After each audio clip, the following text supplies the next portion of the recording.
Hello everyone, welcome back to the channel.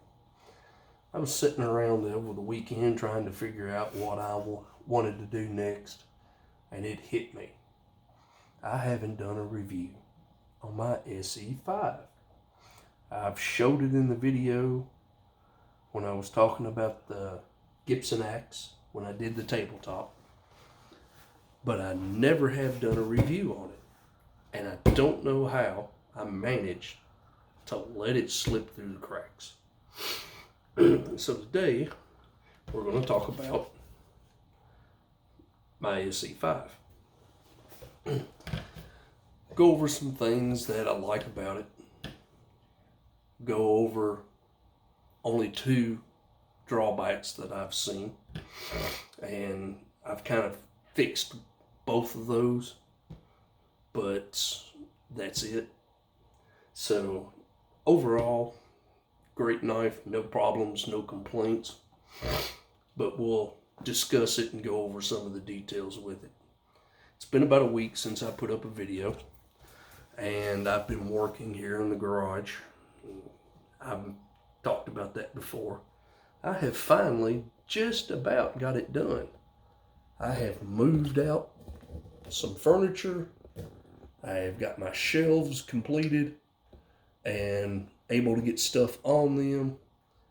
I've actually moved some stuff and am in the process of making some room. Thank God. Now that I've got all that done, I may be able to get some other stuff done. I've got to work Thanksgiving, but I'm off Friday, Saturday, and Sunday, so I think it's going to rain Friday and Saturday, but Sunday I'm going to get out and try to make some char cloth. If everything goes as planned, hopefully, I will also include some usage of my Esee in that video. But with that said, let's get right into this and talk about this. I've got the website pulled up here. I'm going to read to you what the website describes this knife as. It says the Esee was designed by military SEER instructors as a hard-use, downed pilot's survival knife. So that is what they describe this knife's use as, is a hard-use, downed pilot's survival knife. Now, let's go into some of the specs on this thing. It has an overall length of 11 inches. It has a blade length of 5 1/4 inches with a 5-inch cutting edge. It is Rockwell hardened to somewhere between 55 and 57. It is a saber grind, and it weighs 1 pound. Now, that being said, 1 pound. That is a lot of weight for a knife no bigger than this. But here in a second, you'll see why it weighs so much and why they say it is designed as a hard-use knife. First thing I want to do is I want to talk about the sheath. The sheath is Kydex. It has this nifty little lock and slide right there. It slides up and down. What that does is when you slide it up, it keeps that from spreading open so that the knife will come out. Now, if you notice right here, you'll see a pinch mark. When I got it, the knife rattled a lot in the sheath, and I heated that up and pinched it to take some of the rattle out. Now, with that being said, whoa, come back here. I knocked the screw out.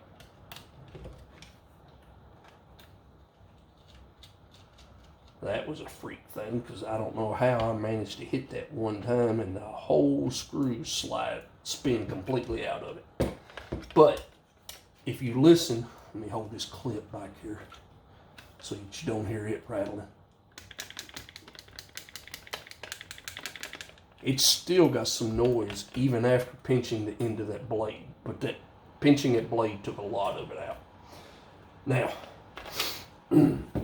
that little lock does do a great job of keeping that knife in, as you saw. I actually put this ferro rod loop on there. I made that. It's actually for this ferro rod right here.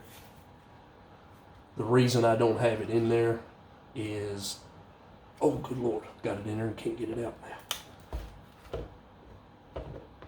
Yeah, oh well, I'll pull it out in a minute. I'm in the process of making a wooden knob to go on the end of that ferro rod. I had been using it with just a piece of paracord loop flip through it, and as you can see, it's tight. Hence why I want to put the knob on it. Come on out of there. But at least I can say I don't have to worry about losing it. There we go. Now, got that done. Let's talk about the knife. The only complaint I had with the knife, and it wasn't really a complaint, it didn't affect how it performed, it was more of a comfort thing. Anybody who has ever held one of these will tell you that the handles are blocky. I believe the Knife Connection makes replacement handles for it, but they're $50 a pop. So instead of ordering a set, what I did is I took these off and took, I think it was 200 grit sandpaper, and rounded all of my edges off on it. I even took a Dremel tool and put these little scallops on both sides. I told you all the story about the finish, cutting the windshield out and ruining it. I took the handles off, stripped it down, and just blued it with gun blue, and that's holding up really well. While I was doing that, I did two other things with it. It did not come with a 90-degree spine. While I had it stripped,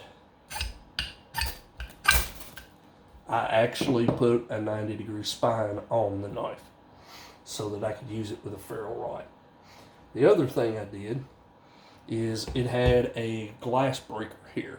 It was pointed and tapered on both sides in toward the center. If you wore the sheath in the lower position here instead of up high, that glass breaker would actually poke you in the ribs when you would sit down. So I took a Dremel tool while I was at it and grounded that off and rounded it, made it a little more functional for me. Being left-handed, when you get the knife, the bow drill divot is on the left scale for a right-handed person. So what I did with that while I had these off shaping them is I clamped them together, lined them up, clamped them together, and drilled a small pilot hole. I don't know if you can see that there. All the way through this scale and all the way through the back scale.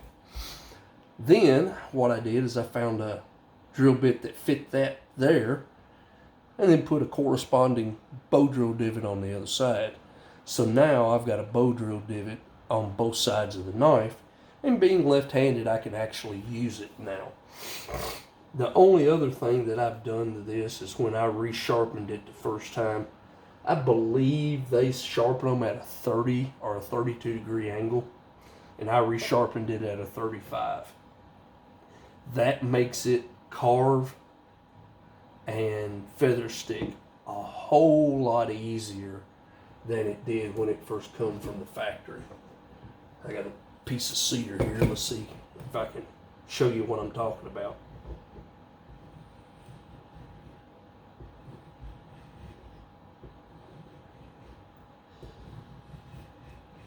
Cedar may have not been the best wood for me to try to do this on because it's hard. But as you can see, I can get some really good curls off of this.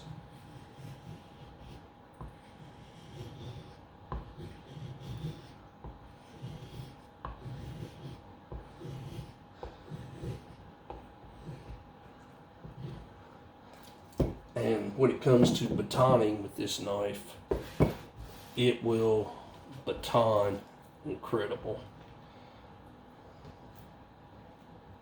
You can see some of those curls. They're really thin for a knife that's a 1/4 inch thick. Like I said, it weighs a pound. The reason it weighs a pound is because it is a 1/4 inch thick. I have actually beat this through logs that went from the shoulder to the point to where I only had about that much blade sticking out of it. And it pops wood apart like you wouldn't believe. And a lot of that has to do with that saber grind. That thing bites incredible, and like I said, I've batoned wood that's that big around and bigger with it, and haven't had any problems with it.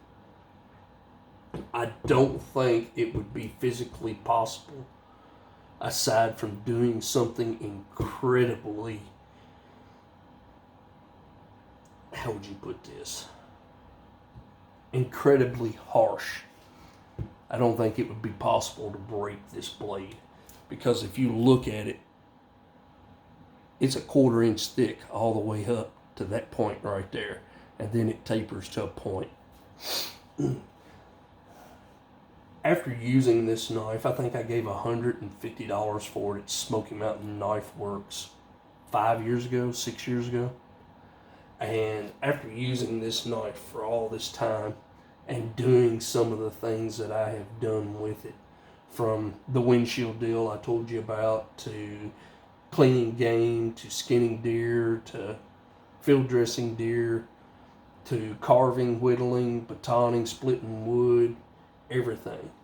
If I had to choose one knife and one knife only to take with me into the field to depend on, it would be this knife here. Reason I say that is because, like I said, I don't think you can break this knife. You may have to touch up the edge on it periodically, but aside from that, I don't think you could go wrong with this, if you can stand the 1 pound weight of the knife. It weighing 1 pound does have one advantage. With the way this handle is made, if you choke all the way back here and hold it that way, it will chop pretty good for a 5-inch blade knife. It'll de-limb, it'll chop limbs that big without any issues. But like I said, if I get a chance to get out there and make the char cloth this weekend, I'll bring this knife out and actually get some video batoning with it, making feather sticks, starting the fire and so forth, and using this knife. I hope you all have found this interesting. Like, share, subscribe, comment. Also, while you're at it, if you would, when you're on my channel, check out the discussion tab. I have put a thing up there. E-Squad 540 and I were talking the other night about maybe doing something together when it comes to firearms and hiking, camping, and so forth. And I'm just kind of curious to see what everybody uses, what they carry, and calibers, pistols, rifles, whatever it is, just to get an idea of what people are using when they go hiking or camping, or if they even take anything with them at all. I know here in central Kentucky, where I'm at, we really have a coyote problem here. And just about any time I go into woods, I've always got at least a .22 rifle with me, just for that purpose, because you never know when you're going to run into one that's not afraid of humans. We've had several in the last couple of years that have tested positive for rabies. So it's just a safety thing with that. But I'm curious to see what everybody else is doing, what they're carrying, what they're using. But look forward to hearing from you on that.